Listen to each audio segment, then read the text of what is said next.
공교롭다는 말은 이럴 때 쓰입니다. 최근 일어난 일을 시간 순서대로 살펴보겠습니다. 총선에서 집권 여당인 국민의힘이 참패했습니다. 해병대원 특검, 김건희 특검 찬성 여론이 압도적으로 높았습니다. 총선 이후 이원석 검찰총장이 김건희 여사 명품백 수수 사건에 대한 수사 지시를 내렸습니다. 그러자 갑자기 검찰 인사가 납니다.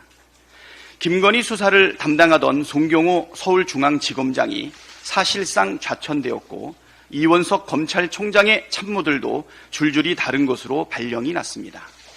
그리고 어제 김건희 여사가 무려 153일 만에 공개석상의 모습을 드러냈습니다. 참 경고롭지 않습니까?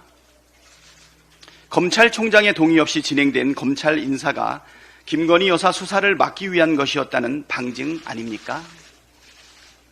딱딱 톱니바퀴 맞물려 가듯이 돌아가는 것을 보면 김건희 여사가 검찰이 수사를 하지 않겠다는 약속이라도 받은 것 아니냐는 의심이 저절로 들지 않겠습니까?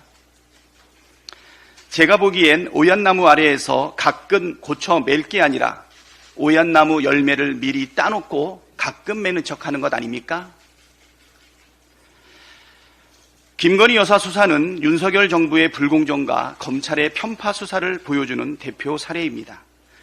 야당 대표와 야당 인사들에 대해서는 수백 회씩 제집 드나들듯 수시로 압수수색하는 검찰이 대통령의 배우자의 굵직한 의혹들, 주가 조작, 명품백, 고속도로 노선 변경 특혜 의혹에 대해선 사실상 수사를 방치해 왔습니다. 대선 이후 단 한 차례도 소환이나 압수수색이 없었습니다. 대통령은 거부권까지 행사하며 노골적으로 배우자에 대한 비리 혐의 수사를 거부했습니다.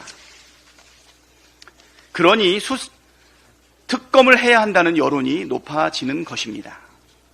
불공정으로 쌓아올린 권력은 모래에 의해 지은 성과 같습니다. 허물어지는 것은 시간 문제일 것입니다. 내일은 5.18 민주화운동 44주년입니다.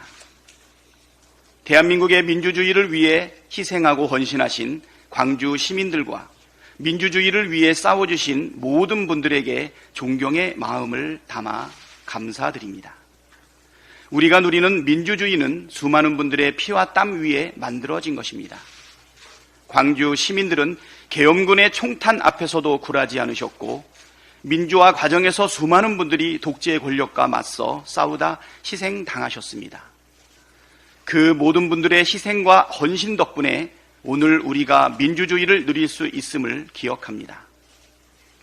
윤석열 정부 들어 2년 만에 대한민국은 민주주의가 후퇴되고 독재화가 진행 중인 나라라는 치욕스러운 평가를 받고 있습니다.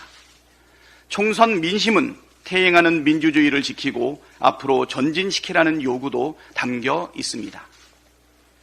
현재 국회 본회의에는 민주유공자법이 직회부되어 있습니다. 민주화에 기여하신 분들에 대한 최소한의 예우를 다하기 위한 법안입니다. 21대 국회 임기 내에 처리할 수 있도록 최선을 다하겠습니다.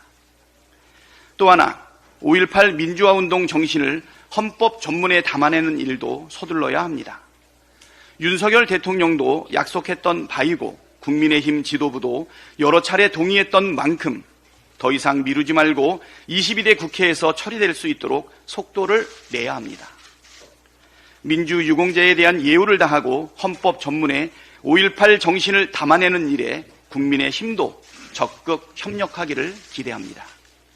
5.18 정신을 헌법 전문에 담는 것은 찬성하면서 민주유공자법은 반대한다는 것은 명백한 모순일 수밖에 없습니다. 민주유공자법에 대한 태도가 국민의 힘의 진정성을 보여주는 지표가 될 것입니다. 국민의 힘이 신용만 내지 말고 이번에는 제대로 국민의 뜻에 응답하기를 바랍니다.